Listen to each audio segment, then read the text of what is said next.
갚을게요. 꼭. 제발, 제발 살려주세요. 돈은 어떻게든 갚을 거야. 그럼 당신도 끝장이라고! 왜 끝장이야!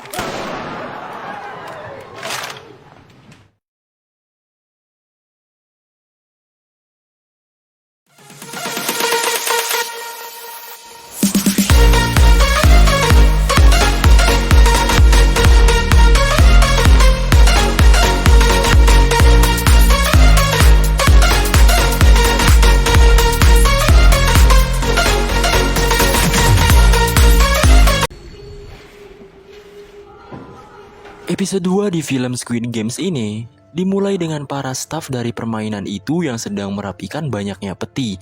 Salah satu peti di sana terbuka sedikit dan terlihat suara seorang wanita yang merogoh sisi dari peti itu. Lalu, staf bertopeng itu pun menutupnya dengan rapat dengan palu sehingga peti itu pun tertutup rapi. Dan film Squid Silence episode 2 pun dimulai.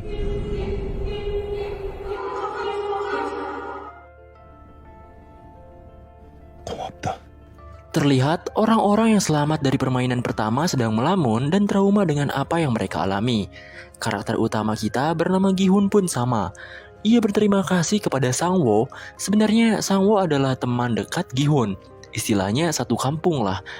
Begitu juga kepada seorang pria yang menyelamatkan Gi-hun dari permainan pertama. Orang ini berasal dari India yang bernama Ali.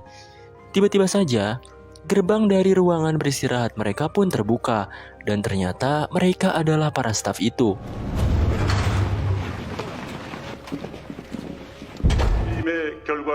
Staf itu pun mengumumkan sisa pemain yang masih hidup. Dari 456 menyisakan 201 pemain saja. Dan dari permainan pertama telah tereliminasi sebanyak 255 pemain. Dan hal itu membuat panik para pemain yang masih hidup. Ada seorang wanita yang menangis dan memohon agar tidak melanjutkan permainannya. Ia berjanji akan melunasi hutang-hutangnya itu. Selain itu, ia juga memiliki anak yang harus ia asuh. 돈 꼭 갚을게요. 애가 있거든. 출생식. Begitu juga dengan pemain wanita yang lainnya, yang memohon agar diizinkan untuk tidak mengikuti permainannya lagi. Akhirnya, pemain lain pun ikut-ikutan untuk memohon dan bersujud agar mereka dibiarkan untuk pulang saja. 애들 놀이를 시켜놓고 사골 찌르는 건 아니잖아요.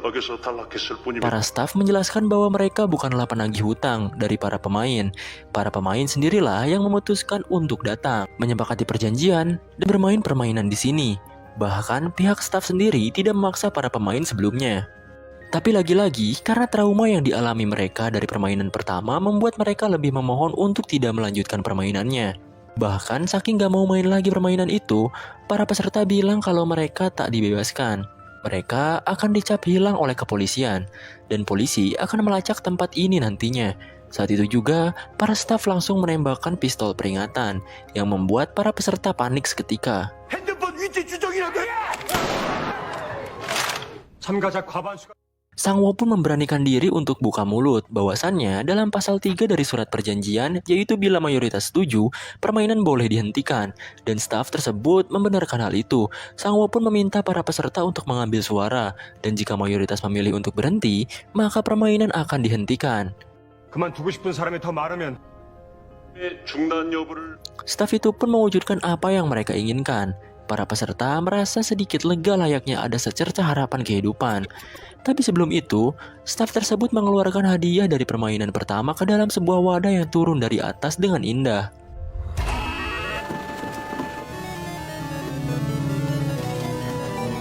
Staf itu pun menjelaskan bahwa setiap pemain mempertaruhkan uang sebesar 100 juta won. Jadi keseluruhan hadiahnya sebesar 25,5 miliar won. Hal ini membuat banyak peserta semakin bimbang untuk mengambil keputusan. 6개. 그럼 지금부터 입니다. Kemudian vote untuk pemilihan pun dimulai, di mana di sana ada 2 tombol. Vote hijau menandakan bahwa mereka ingin melanjutkan permainan itu, sedangkan yang merah sebaliknya. Dan vote pertama dimulai dari peserta dengan nomor urut paling akhir. Tak lain dan tak bukan adalah Gi-hun sendiri. Ia pun akhirnya memvoting merah dan tak ingin melanjutkan permainan tersebut. Vote kedua dilakukan oleh seorang wanita paruh baya yang tadi memohon-mohon untuk berhenti bermain permainan gila ini. Tapi setelah ia melihat banyaknya uang di sana, ia pun berubah pikiran. ia akhirnya memvoting hijau agar bisa melanjutkan permainan selanjutnya. Voting pun terus berlanjut kepada para peserta lain. Bahkan uniknya, skor hijau dan merah di sana kejar-kejaran dan hanya selisih 1.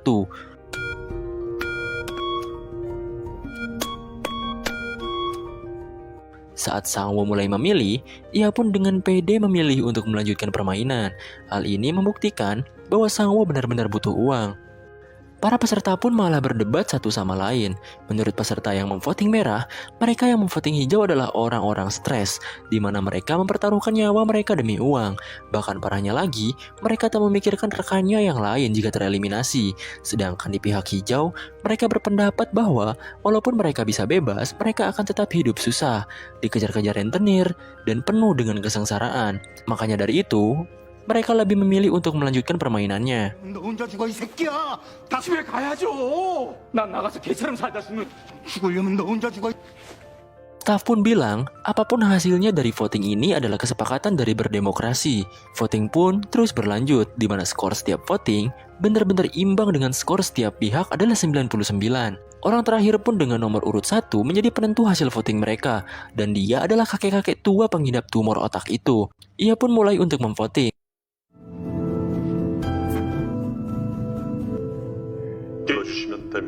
Pada awalnya, ia bingung untuk memilih hijau atau merah, dan hal ini membuat peserta lain gemeteran. Akhirnya, si kakek itu pun memilih untuk memvoting merah, dan mereka pun tampak bahagia karena tak melanjutkan permainan gila ini. Beberapa peserta yang tak setuju permainan dihentikan kecewa, tapi staf itu bilang bahwa mereka masih memiliki kesempatan di lain waktu. Singkatnya, para peserta pun diturunkan di tempat sepi. Begitupun juga dengan Gi-hun yang kebetulan diturunkan bebarengan dengan Sae-byok. Mereka berdua diikat dan matanya ditutup. Alhasil, mereka pun bekerja sama untuk membuka ikatan itu. Setelah Gi-hun berhasil membuka ikatan Sae-byok, Sae-byok malah meninggalkan Gi-hun. Menurutnya, jika ia melepaskan Gi-hun, Gi-hun akan menagih uang yang ia copet di rumah judi waktu itu. Alhasil, karena kasihan, Sae-byok hanya membukakan ikatan di lengan Gi-hun saja. Lalu, ia pun meninggalkannya. 가만히 있어봐. 너 Di lain tempat, Sangwoo dan Ali diturunkan di tempat yang sama. Pada awalnya, Ali meminjam handphone kepada Sangwoo untuk menelpon. Tapi karena HP Sangwoo tak menyala, mereka pun ke swalayan terdekat. Dengan kebaikan Sangwoo, Ali diberi mie instan dan diberi sedikit uang untuk ongkos pulang. Karena awalnya Ali akan jalan kaki walau tempat tinggalnya jauh dari sini. Di tempat lain, Gi-hun melaporkan apa yang ia alami ke kantor polisi karena memang yang ia alami itu sangat-sangat tidak masuk akal. Bahkan saking tak masuk akalnya, Pak Polisi di sana meremehkan apa yang Gi-hun ceritakan. Lalu Gi-hun pun memberikan bukti yaitu nomor telepon yang pernah diberikan oleh mereka. Polisi itu pun mencoba untuk menelpon nomor yang ia berikan. Tapi saat ditelepon, ternyata malah tersambung kepada ibu-ibu yang sudah berumah tangga. Akhirnya Gi-hun pun mencoba menelpon nomornya. Dan anehnya, nomor itu tidak terdaftar. Kemudian, kita ditunjukkan seorang detektif bernama Junho yang melihat kartu nomor yang diberikan Gi-hun di kantor polisi. Gi-hun yang pulang ke rumah, tampak rumahnya kosong tak ada siapa-siapa. Ia pun mencarinya dan tak disengaja, Gi-hun malah bertemu dengan Sangwoo. Sangwoo terlihat sedang mengawasi ibunya berjualan. Saat itu, Sangwoo menceritakan masalahnya, bahwa ia sedang terlilit hutang dari perusahaannya, dan ia juga memiliki kasus penggelapan dana. Kemudian, Gi-hun menemukan ibunya yang sedang berada di rumah sakit. Dinyatakan bahwa ibunya mengalami penyakit diabetes. Dokter juga bilang ibunya Gi-hun harus diberi perawatan lebih. Ibunya Gi-hun memutuskan untuk pulang karena tahu keadaan ekonominya yang kurang baik. Gi-hun akhirnya berjanji pada ibunya bahwa ia suatu saat akan pulang membawakan banyak uang. 내또 가져올게. Kita pun diperlihatkan kembali kepada detektif Jungwoo. Ia sebenarnya sedang mencari kakaknya yang tidak ada kabar. Lalu Jungwoo pun mencari ke apartemen kakaknya. Menurut ibu kos di sana, kakaknya Jungwoo ini tidak pulang beberapa hari. Bahkan ia tak pernah kembali atau mengangkat telepon darinya. Setelah bisa masuk ke apartemennya, Jungwoo pun memeriksa barang-barang di kamar itu. Dan uniknya, Jungwoo menemukan sebuah nomor kartu yang bentukannya sama seperti apa yang ia lihat saat Gi-hun memberikan kartu itu di kantor polisi. Di sisi lain, Sae-byok sedang bertemu dengan adiknya. Adiknya itu meminta janji Sae-byok yang katanya bakal bawa balik ibunya.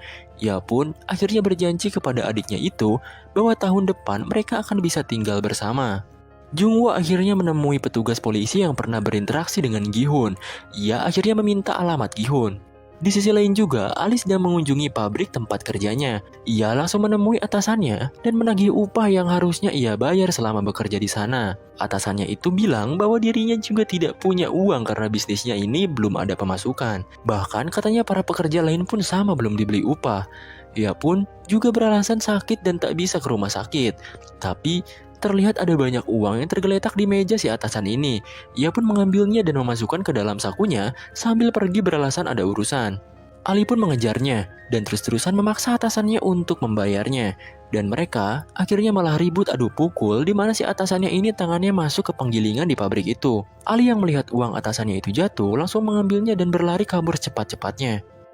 Di sisi lain, Sae-byok mengunjungi suatu tempat. Ia bertemu dengan seorang pria, di mana Sae-byok diperintah untuk melakukan pencurian. Sae-byok menyiram pria tersebut dengan kopi panas, dan mengancam pria itu, jika ia tidak menempati janjinya, maka leher pria itu akan digorok. Selain itu, Sae-byok juga mencuri uang di saku milik pria itu. Di suatu toko, ibunya Sang-woo sedang menelepon dengan Sang-woo sendiri. Ibunya Sang-woo belum tahu kalau Sang-woo sedang dilanda masalah. Selama ini Sang-woo hanya berpura-pura sukses kepada ibunya itu. Tak lama kemudian, seorang pelanggan pun datang. Si ibu itu menceritakan sedikit tentang Sang-woo, bahwa Sang-woo sedang sibuk berbisnis di Amerika. Dengan agak cukup sombongnya, ia menceritakan soal anaknya itu kepada pelanggan di sana. Tak lama kemudian, 2 orang dari kepolisian pun datang ke toko itu. Ia mencari Sang-woo, di mana sekarang Sang-woo menjadi buronan karena penggelapan dana, pemalsuan dokumen pribadi, dan pelanggaran undang-undang tentang tindak pidana ekonomi. Terlihat wajah si ibunya ini tak percaya dengan apa yang dilakukan anaknya yang ia banggakan selama ini. Sedangkan, Sang-woo yang sedang pusing dengan semua masalahnya, ia hanya bisa pasrah berendam dengan menggunakan pakaian sambil minum soju. Lalu tiba-tiba saja terdengar suara bel yang terus-terusan berbunyi. Saat Sang-woo sampai di depan pintunya, ia mendapatkan sebuah kartu yang pernah diberikan kepadanya saat join permainan gila kemarin. Kartu itu bertuliskan tanggal waktu dan tempat. Jika Sang-woo ingin join lagi ke permainan, bisa gas pada waktu tersebut. Di tengah malam diguyur hujan yang deras, Ali sangat panik karena kejadian siang tadi. Istri Ali menanyakan, dari mana uang yang Ali bawa ini?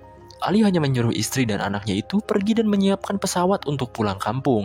Ali juga berharap pada istrinya agar bisa mengerti keadaan Ali sekarang. Di tempat lain, Gi-hun menemui temannya yang di episode 1 kemarin bermain judi bersama. Ia berusaha meminjam uang sebesar 3 juta won untuk membayar biaya perawatan ibunya sendiri. Tapi sayangnya, temannya ini tak bisa membantu. Saat percakapan belum berakhir, istri temannya itu menyuruh suaminya itu untuk masuk dengan sinis. Akhirnya, Gi-hun hanya bisa meratapi nasibnya yang sangat sulit di depan minimarket dengan beberapa botol soju. Tiba-tiba saja, datanglah kakek-kakek peserta nomor 1 kemarin. Gi-hun mengajak ngobrol dengan baik-baik kakek itu. Bahkan, dengan sopan, Gi-hun menuangkan soju untuk si kakek. Si kakek bilang, kalau si kakek akan ikut kembali ke permainan Dajjal lagi. Alasannya si kakek, karena menurutnya, hidupnya sudah tak lama lagi. Ia juga gak mau diam menunggu hari kematiannya. Dan siapa tahu, ia bisa menang di permainan sana. Si kakek juga bilang bahwa yang dikatakan orang-orang di sana benar, bahwa kehidupan di sini lebih menyiksa. Di lain tempat, Bang Jabrik sedang berbicara dengan bawahannya. Ternyata Bang Jabrik ini adalah salah satu pemimpin geng. Rekannya itu bertanya, kemana aja bos beberapa hari belakangan ini gitu. Kok menghilang gitu kan? Karena hujan, mereka akhirnya berteduh di mobil untuk membicarakannya. Setelah bawahannya ini tahu kemana aja Bang Jabrik pergi, ia tampak tak percaya dan menganggap itu semua dusta. Awalnya, Bang Jabrik memerintah bawahannya ini untuk mengumpulkan anggota sebanyak mungkin dan menyiapkan persenjataan. Tujuannya untuk merampok semua uang yang jumlahnya miliaran won di dalam game itu. Si bawahannya ini tiba-tiba jadi tengil gitu. Dia juga tahu aib Bang Jabrik, bahwa Bang Jabrik kalah bermain judi Filipina dan memiliki hutang yang banyak. Ia juga bilang bahwa orang-orang itu sedang mencari Bang Jabrik untuk mengambil mata, jantung beserta organ lainnya untuk mengganti pembayaran hutang-hutangnya itu. Dan benar saja, para penagih itu pun datang bergerombol. Bawahannya yang hendak pergi langsung ditusuk oleh Jabrik. Ia pun lari dari kejaran para penagih itu dan melompat ke dalam air.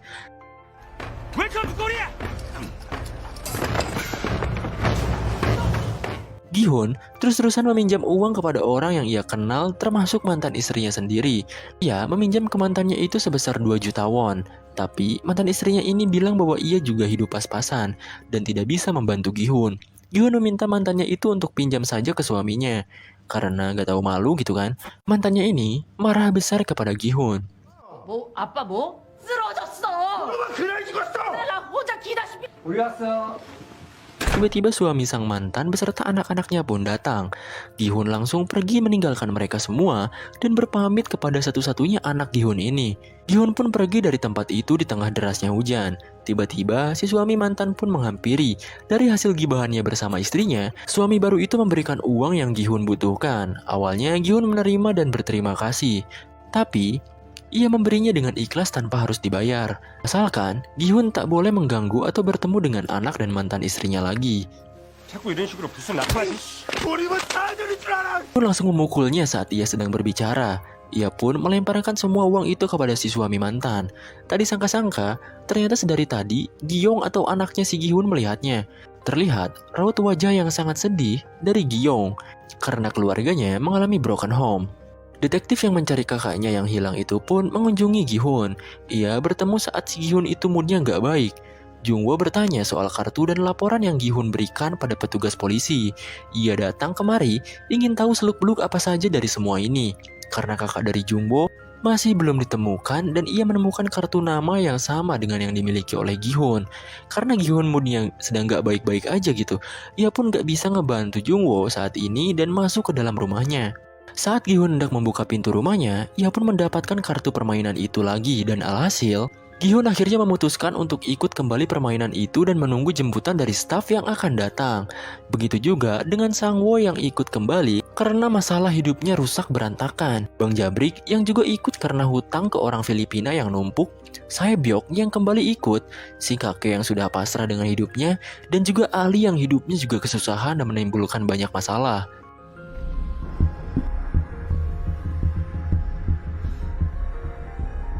Akhirnya, mereka pun masuk ke dalam mobil yang menjemput mereka. Seperti biasa, mereka diberi gas agar tertidur paksa, terkecuali Sae-byok. Ia sepertinya belajar dari kesalahan dan tidak menghirup gas itu, sehingga ia tidak tertidur. Begitu juga dengan Jung-woo, si detektif kepolisian. Dengan mobilnya, ia mengikuti mobil para pemain itu untuk mencari tahu apa yang sebenarnya terjadi. Menurut kalian, apakah detektif Jung-woo akan menemukan markas para staf permainan itu? Dan siapakah yang akan jadi pemenang dari game-game selanjutnya? Untuk kelanjutannya, langsung ke episode 3 aja ya.